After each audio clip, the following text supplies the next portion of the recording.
será que a gente cobriria isso hoje em dia? Eu fiz a pergunta para a plateia. Será que se a presidente Dilma arranjasse um namorado, iríamos todos ao cinema? Iríamos. Claro que sim.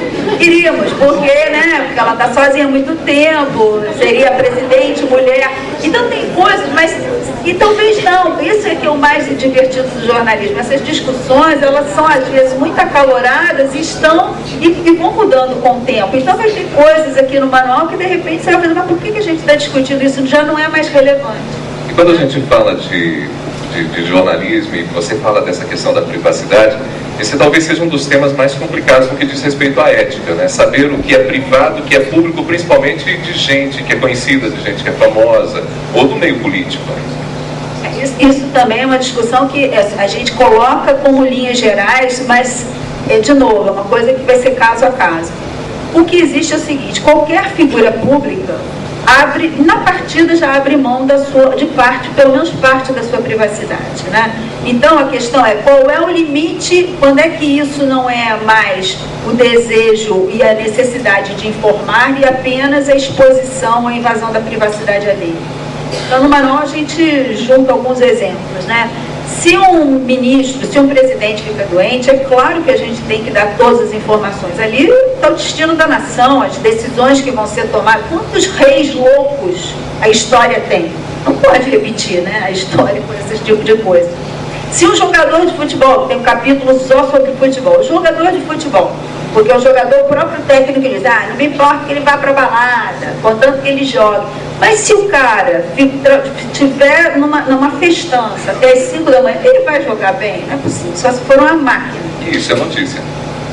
Se as noitadas dele, aliás o Álvaro Oliveira que fez esse capítulo, e é comentarista também de futebol, qual é o problema? Por exemplo, o Ronaldinho, né? As próprias torcidas desenvolveram nas redes sociais um monitoramento. É uma coisa que seria impensável há alguns anos, né? Mas de procurar qual é o limite. Quando, por exemplo, o Fred do Fluminense, que foi uma confusão no Rio de Janeiro, que ele teria ido para um bar lá na zona sul do Rio, e ele com o grupo dele, ali eram 4 ou 5 pessoas, tomaram 28 caipiroscas. Eu já fui nesse bar. O copo de caipirosca Você tomou? Não, eu não tomei o inteiro, porque não dá. Agora eles tomaram 28. 28.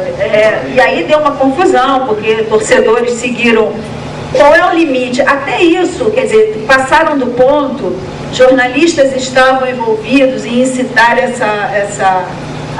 os próprios fãs dele, né? Aí, isso é uma coisa assim, que a gente vai no dia a dia discutir se também errou, se passou do ponto. Agora, vamos pensar o Garrincha, que teve uma vida extremamente pessoal, confusa, cheia de problemas.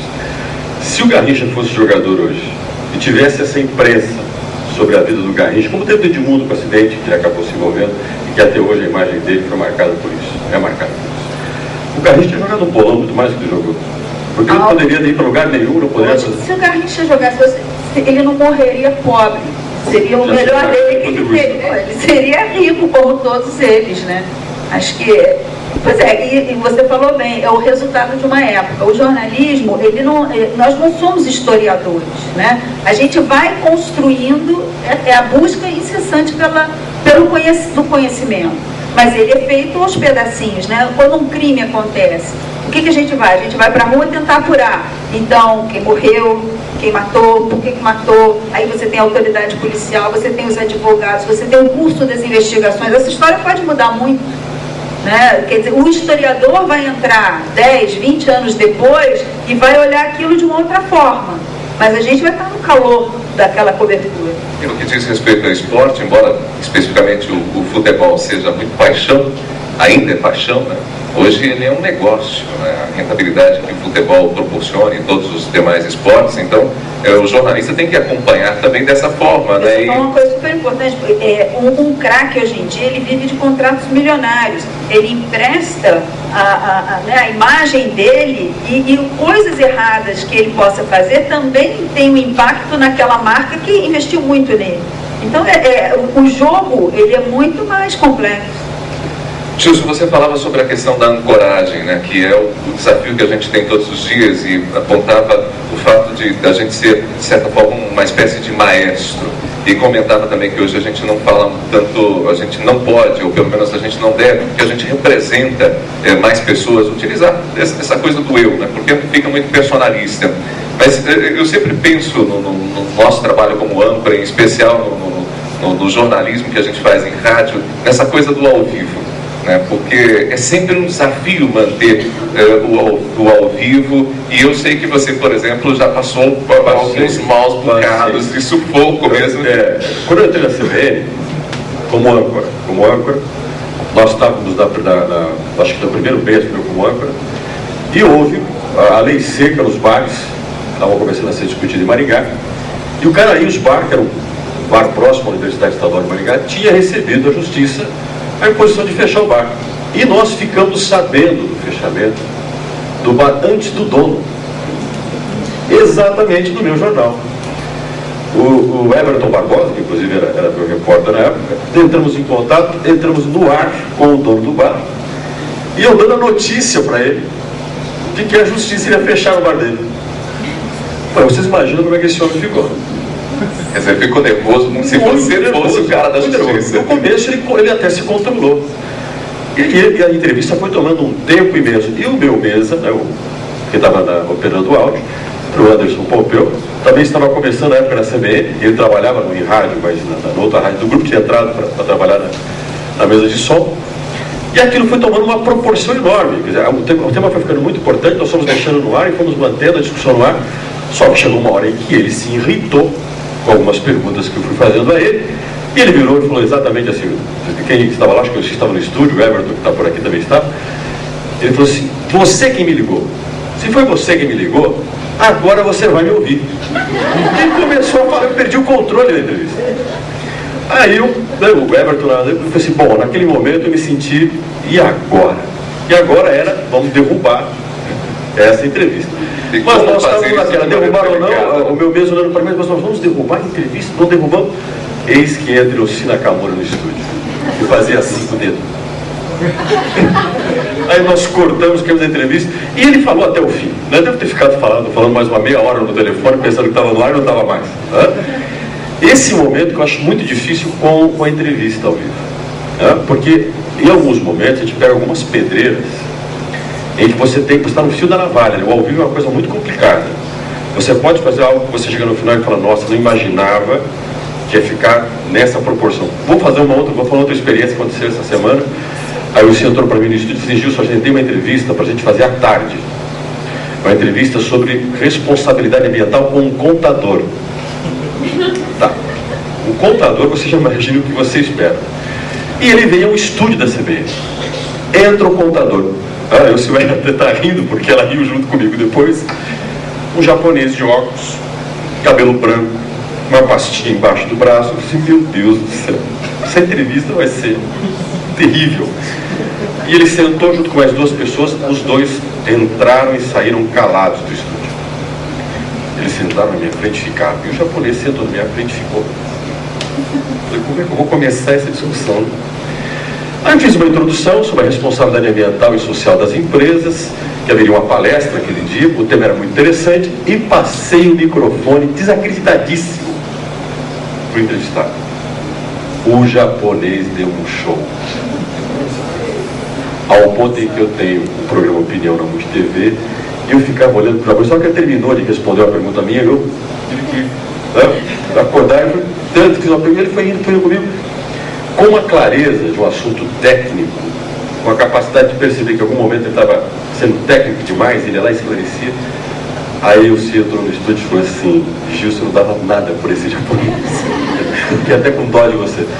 Veja, tem momentos como esse, você encontra o extremo de uma entrevista com alguém que é dono de um bar e perde o controle, como você encontra uma entrevista que você não acredita e sai muito bem, mas é o fio da navalha, porque as coisas podem não terminar do jeito que você planeja. Você tem que tomar decisões muito rápidas, né? Se você mantém ou não mantém a discussão.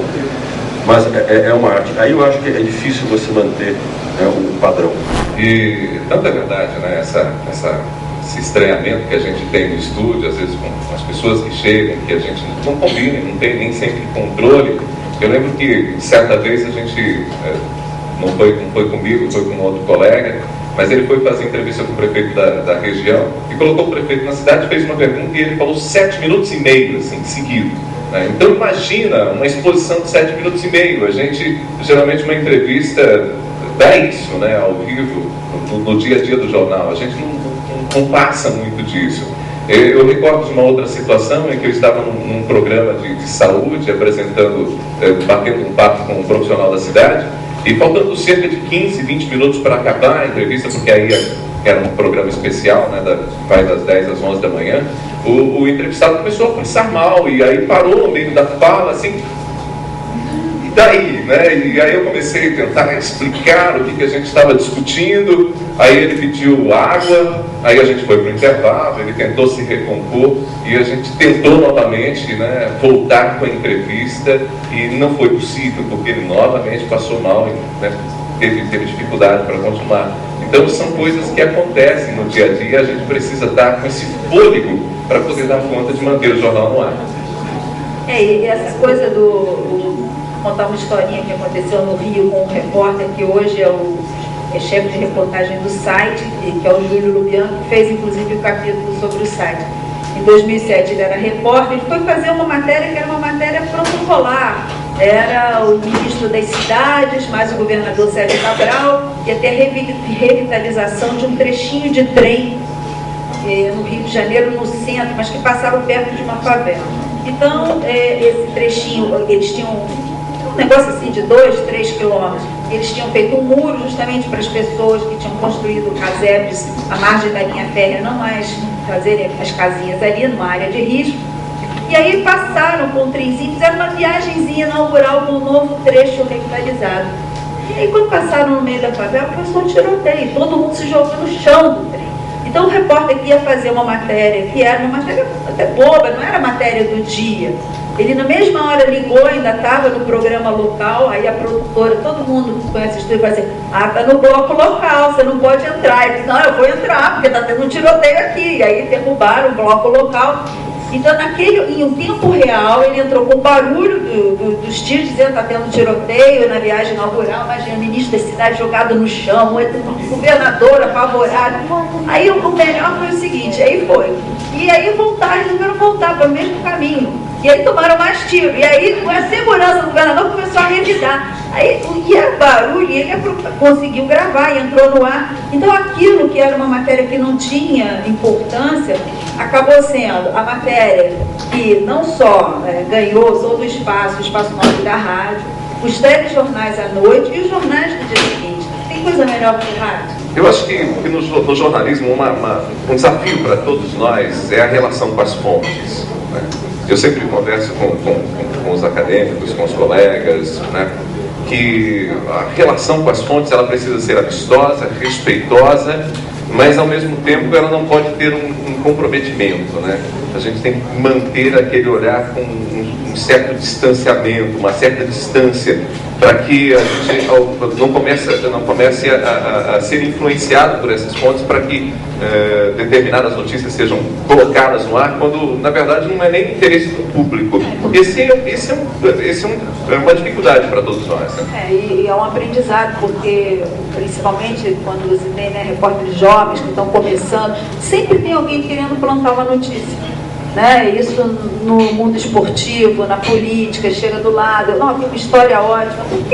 Por que alguém com quem você não tem relações nem muito fortes vai te contar uma história ótima? Porque tem alguma coisa a ganhar com isso.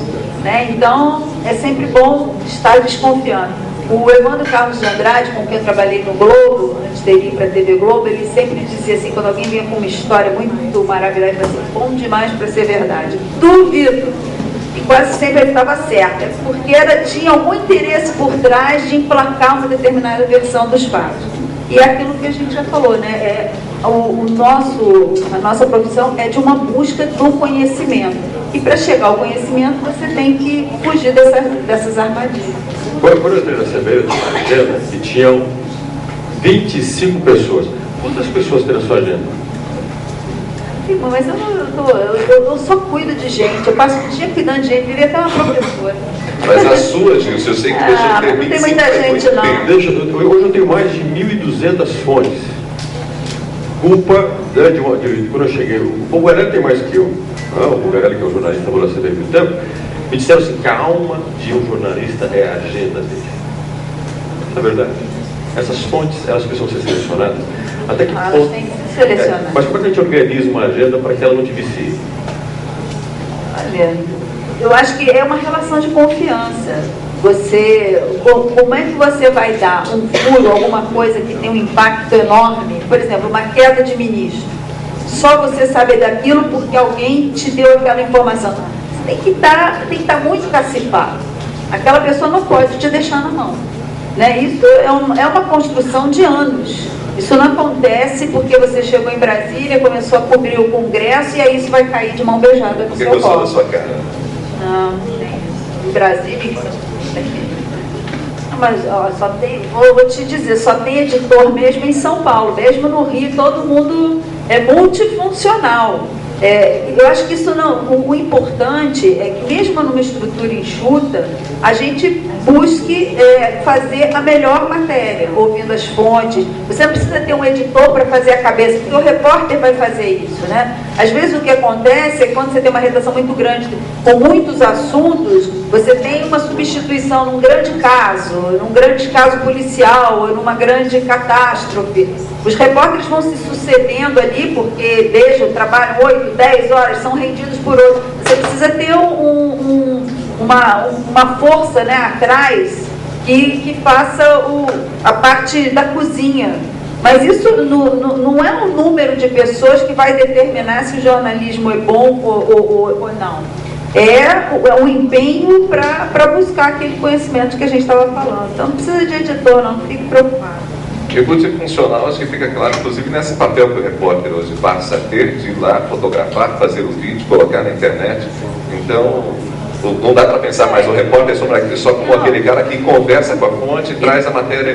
Todas as redações vêm sendo muito enxugadas ao longo dos anos, né? Eu me lembro quando eu trabalhava no Globo, eu trabalhava na editoria Rio de Cidade e tinha 7 redatores só para reescrever as matérias, porque os repórteres escreviam pior, hoje em dia escrevem melhor, entendeu? As pessoas estão mais bem informadas.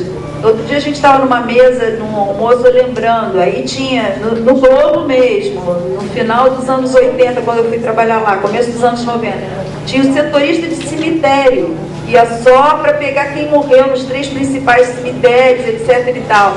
Tinha o setorista de delegacia, eram pessoas até dedicadas, mas que foi sumindo. E tudo que eles faziam notinhas, que eram reescritas, era tanto redator, os redatores tinham um esquema de folga durante a semana. E isso foi sendo substituído, porque os repórteres passaram a escrever melhor, os jornais se informatizaram, você passou a escrever o texto já no tamanho certo, naquela forma, botava o título. A tecnologia é uma grande aliada do jornalismo. A gente tem que pensar assim, vou contar uma história do século passado. Eu comecei com máquina de escrever. Então, você estava lá escrevendo, chegava no finalzinho da lauda, olha, tinha lauda. Aí você pensava, nossa, eu devia ter aberto essa matéria com aquela imagem, com aquela coisa. Não ia reescrever, dava muito trabalho. Hoje em dia você move o bloco e a matéria fica muito melhor. Então é isso que você tem que pensar, né? A tecnologia não está sepultando um talento antigo, não. Ela está dando ferramentas para que as pessoas trabalhem cada vez melhor. Vou contar uma última historinha do século passado. Quando eu trabalhava na Veja, eu trabalhava na sucursal do Rio. E aí, a principal revista do país. Então tinha o seguinte, quando a gente mandava as fotos pelo malote, tá? Pelo malote, por avião, porque não tinha esse negócio de mandar pela internet a foto, né? Hoje em dia o cara tá lá na Fórmula 1, fotografa, manda, chega tudo em tempo real. Aí, quinta-feira, já estava rolando fechamento pesado e não dava mais para mandar pelo malote. Quando ia fazer alguma coisa detalhe, sabe como é que a foto ia? Por passageiro. O que é a foto do por passageiro? A gente fotografia, depois botava os filmes no saquinho, no envelope, o boy ia para o Santos Dumont, escolhia um passageiro da ponte aérea, De preferência alguém que estava com uma roupa mais diferente, para ser mais fácil de localizar. E pedir, o senhor pode levar, quem vai buscar lá em Congonhas, quando o senhor desembarcar, vai ter alguém que vai pegar da revista Veja, mostrava, né, o crachá da revista. Aí o passageiro embarcava, o boy ligava, ó, tá embarcando o passageiro, ele tá de terno roxo, gravata laranja, não sei mais o que, ele tá com... Tinha que sempre se pegar uma pessoa exótica, de preferência. Aí lá o boy em São Paulo pegava o passageiro e levava o filme para a revista. Era assim, era muito mais difícil, gente. Em algumas ocasiões o filme não chegou. Em duas, pelo menos, a gente não entendeu nunca como é que o filme não chegou, o passageiro se perdeu, ou o boy não achou o cara descrito. Falando especificamente, acho que sobre o profissional que se forma, que vai, né, que se torna jornalista, o manual, por exemplo, ele traz isso, né, de maneira muito clara, que essa busca do conhecimento ela precisa ser constante. E hoje esse profissional ele não recebe mais na redação toda aquela carga de informações sobre o fato, com o que ele tem que fazer, com que as perguntas que ele precisa fazer. Então o jornalista ele tem que ter uma ideia de mundo muito apropriada para aquele momento, para que ele possa dar conta das mais diferentes pautas, porque ele pode estar na rua e de repente acontecer algo totalmente diferente e ele não saber que pergunta fazer. Pode, mas a gente tem que sair sempre com o dever de casa. Nunca saia para entrevistar alguém que está marcado sem saber, sem tentar se informar minimamente sobre aquilo. Porque senão vai fazer como, né, não vai pagar mico.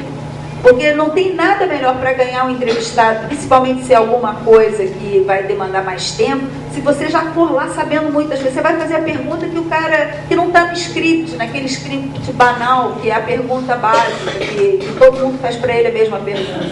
Então, se tiver tempo, procure aprender o máximo possível daquele assunto. E tem coisas que a gente acaba, é claro que num rádio a gente não tem dividido por editorias, a gente faz tudo, né, muito. Mas é claro que é importante, se você tem mais facilidade, se gosta de uma determinada área, faz por conta própria. Não pode imaginar que... porque hoje ainda tem um pouco disso na redação, né? Você esperar a pauta, não espera a pauta, cava a pauta, propõe a coisa bacana que vai mostrar o seu trabalho. Isso eu falo muito com os repórteres da CBN. Pensar a sua própria carreira como se você fosse uma microempresa. Né? Você tem que pensar assim, como é que meu trabalho vai aparecer? Não vai ficar achando que a chefia vai olhar para dizer, você é esforçado, toda chefia sobrecarregada. Não vai ficar pensando, as meninas principalmente, parece que fica esperando que o professor bote uma estrelinha no boletim.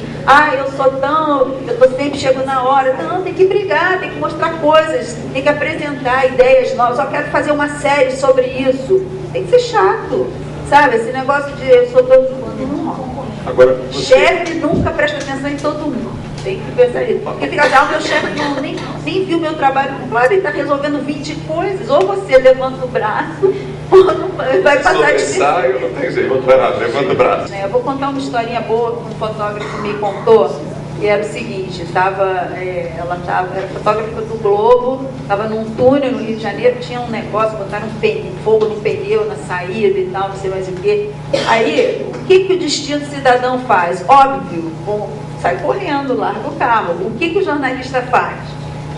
Ela saiu do carro para fotografar e ainda ligou para o jornal pedindo o backup. Vem mais jeito que eu não estou com a lente certa. Então, isso é um treinamento, por isso as pessoas são jornalistas, para contar essa história. A gente aprende. Eu acho que as boas faculdades, elas só são beneficiadas com isso.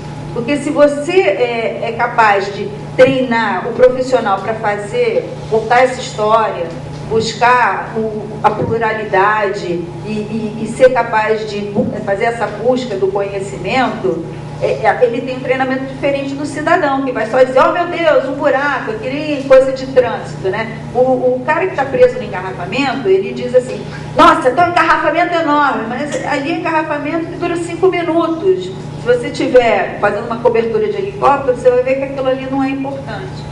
Então, a academia, quer dizer, a não exigência do diploma, eu não sou favorável a que seja obrigatório o diploma, porque eu acho que você pode ter grandes profissionais que não têm a formação jornalística. O Juca Kfouri, por exemplo, fez sociologia. O Sardenberg, se eu não me engano, fez filosofia. Não fizeram jornalismo, mas aprenderam essa carpintaria. Na CBN, na prática, não mudou. Como a exigência do diploma caiu, Caiu mais ou menos, né? Porque você tem que ter registro na delegacia de trabalho. Então, se você não tiver feito por faculdade, você também não pega o registro. Então, é bem tricky o negócio.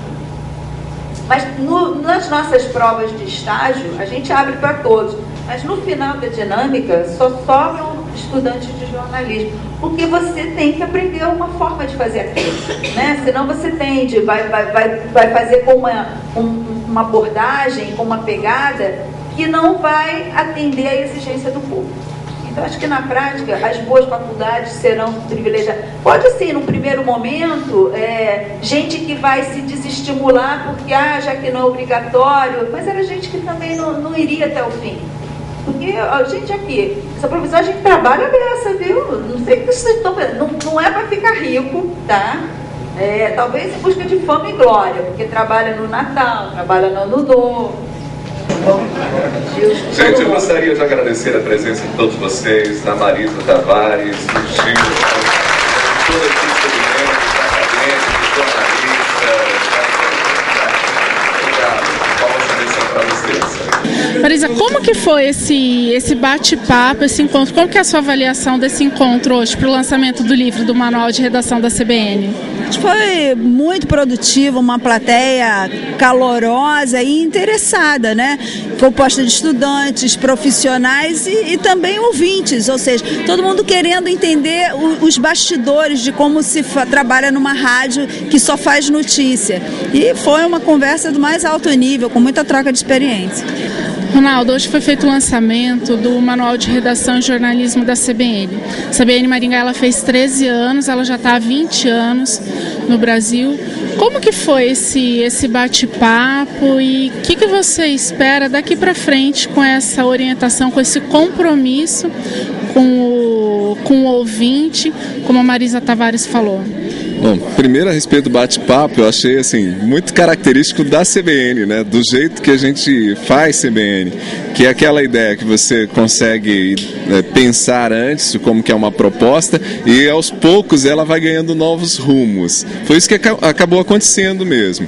Quando a gente chegou aqui 7 horas, né? Eu e a Marisa e o Gilson sentamos e começamos a pensar algumas coisas assim, acho que dá pra gente discutir isso e tal. Aí dividimos mais ou menos a linha temática e aí, assim, ao longo do papo foi ganhando novos contornos, novas propostas e o bate-papo acabou, acho que, tendo a vida do próprio público que está aqui presente. Então, é algo muito presente na CBN mesmo, né? Algo que acontece no dia a dia. A gente começa o jornal, tem um planejamento, mas você não sabe necessariamente como vai terminar, né? E sempre acaba terminando pelo termômetro que é o público, que é o termômetro, são as pessoas, né, que fazem parte do dia a dia da CBN. Acho que foi o que aconteceu aqui no evento.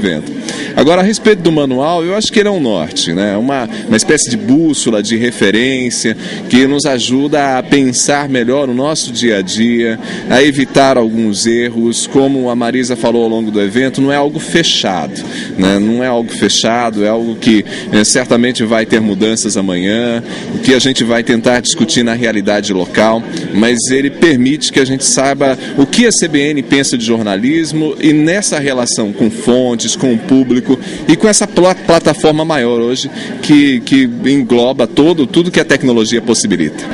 Ronaldo, você comentou durante o bate-papo que numa situação de uma entrevista ao vivo, o entrevistado ele começou a passar mal, faltando ainda 20 minutos para terminar a entrevista, você chamou o comercial, chamou o intervalo, mas o que você fez? Você não conseguiu continuar a entrevista, o que você fez? Qual foi a situação? Como você se livrou dessa situação? Olha, a gente sempre sabe que isso pode acontecer, né? É sempre um desafio. Quando é uma situação como essa, que o entrevistado passa mal, você tenta resgatar, às vezes, alguns aspectos que foram discutidos na entrevista. Foi o que eu fiz, permitir que ele tentasse respirar, tentasse voltar a ficar bem. Mas numa situação como essa, não tem muito o que fazer, né? Você precisa encerrar a entrevista, agradecer, foi o que eu fiz, né? Agradeci a presença do médico. Eu acho que para o ouvinte, naquele momento, não ficou muito claro o que estava acontecendo, porque apesar de ter segurado ali ali com um pouco de intervalo e conversando um pouco com o ouvinte a respeito dos temas que já haviam sido abordados durante a conversa, durante a entrevista, lembrando o currículo do entrevistado, né? Ainda deve ter restado aí uns 10 minutos. Aí a gente tem que, numa situação como essa, você tem que prosseguir o jornal, você tem que buscar reportagens que já estavam lá, ou notas, né, que já a gente sempre deixa uma quantidade de material para conversar com o ouvinte, para falar com o ouvinte a respeito de determinados assuntos que já ficam ali prontos, né, para situações que possam sobrar espaço, né? Então a gente faz isso, mas não tem muito o que fazer, não tem mágica, né? Não dá para segurar o entrevistado. Você precisa encerrar mesmo a entrevista, e aí é improviso. Se vira nos 30, né? É por aí. Paulo, você é acadêmico de... Bruno, você é acadêmico de jornalismo. O que você achou dessa ideia do lançamento de um manual de jornalismo, de uma rádio? E como que foi a tua percepção aqui desse bate-papo que nós tivemos para esse lançamento? O manual, o mais interessante do manual é para a função do jornalismo e também na academia de usar isso como parâmetro para quem está estudando e também para quem já está na profissão, né? Porque colabora no teu trabalho, você acaba tendo ali como uma muleta, uma ferramenta que sempre vai estar colaborando para a edificação do seu trabalho, né?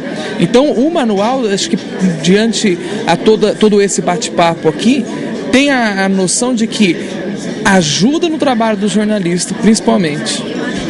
Até porque a gente está falando de uma profissão que ela não tem assim, muitos parâmetros em termos de, olha, faça isso, faça aquilo. A gente acaba se virando muito no dia a dia.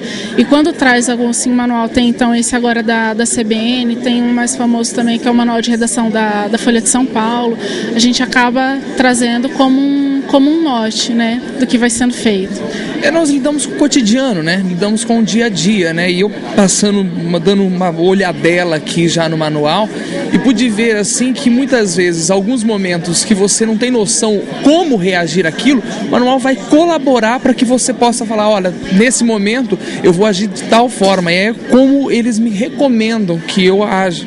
Eu acho que o manual serve para isso.